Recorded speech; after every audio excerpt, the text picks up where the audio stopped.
Mga boss, nakakatawa talaga to si Auntie Claire. Todo ang tanggol talaga sa kanyang amo na si PBBM. Kanina mga boss no sa press briefing ng Malacanang mga boss no, natanong doon si Auntie Claire tungkol sa kalagayan ng pangulo natin ngayon na sinasabing na-admit na naman dito sa hospital mga boss ng St. Luke's.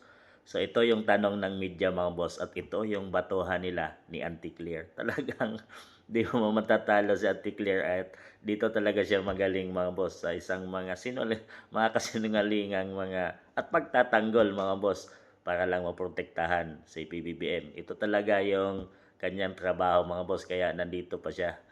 Meron akong source, doktor siya ng St. Luke's. Yan ang tanong ng isang media mga boss. Doktor siya ng St. Luke's, doktor ba siya ng Pangulo? Yan na. Yan naman ang matinding sagot ni Auntie Claire mga boss.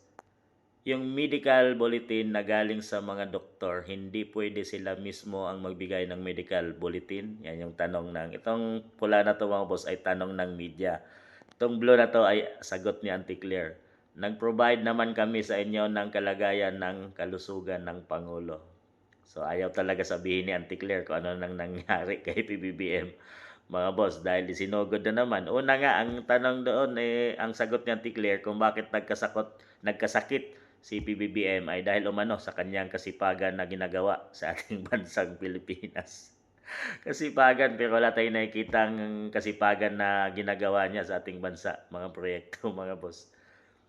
Tanong, mas reliable po ba pag doktor ang nagsalita? Sabi ng isang newscaster mga boss, mas reliable po pag Pangulo na nagsabi ng kanyang kalagayan.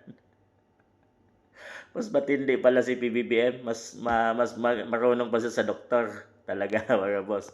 Hindi naman po siya doktor. Yan ang tanong ng ang sagot ng media mga boss. Katawan naman niya yon. So sabi ni Auntie Claire. Minsan nga, mas magaling pa si PBBM sa mga engineer eh. Kung yung doktor pa, so kayang lampasan ni PBBM yan dahil yan talaga ang mindset ni PBBM mga boss. Talagang todo sila tanggi mga boss kung ano na ang kalagayan ng ating Pangulo. Siyempre, tayong mamamayang Pilipino ay nag-aalala mga boss kung ano na ba nangyari sa leader ng ating bansa.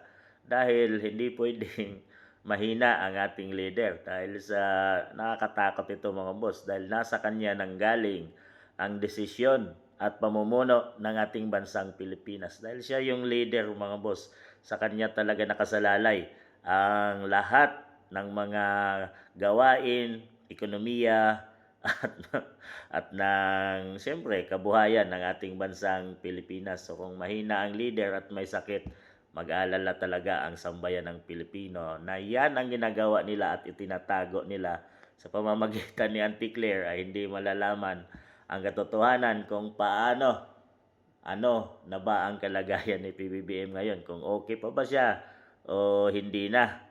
Dahil kung hindi na, andyan yung ating Vice Presidente na halili sa Pangulo mga boss dahil yan ang nakasaad sa batas. Pag hindi kaya ng Pangulo, Vice President ang magiging kapalit niya mga boss. So doon sila natatakot na pumasok si BP Inday Sara. Kaya todo tanggi sila ngayon mga boss kung ano na ang kalagayan ni PBBM. Kung ano pa man ang naging kalagayan ni PBBM ngayon mga boss, sa ano pa man, hindi nila may tatago yan dahil lalabas yan ang katotohanan kung ano talaga ang nangyari sa ating Pangulo ng Bansang Pilipinas na sinasabing naka-admit ngayon sa St. Luke's at na may sakit mga boss.